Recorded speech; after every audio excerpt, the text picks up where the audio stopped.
আসসালামু আলাইকুম রহমতুল্লাহ। বন্ধুরা সবাই কেমন আছেন? আলহামদুলিল্লাহ ভালো আছেন।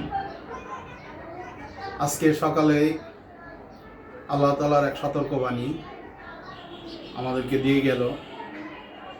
আলহামদুলিল্লাহ, হাজার হাজার শুকরিয়া আল্লাহর দরবারে। সবাই আলহামদুলিল্লাহ সুস্থ আছি, ভালো আছি।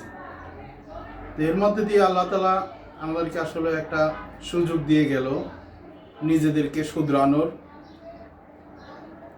তওবা চাওয়ার। তো ভেবে দেখেছেন এই ভূমিকম্পর মাত্রাটা যদি আরেকটু বেশি পরিমাণ হইতো, হয়তো আজকের যারা ফজরের সালাত আদায় করছেন এটাই শেষ ইবাদত হইতো। আজকে শুক্রবার, জুম্মার নামাজ রয়েছে।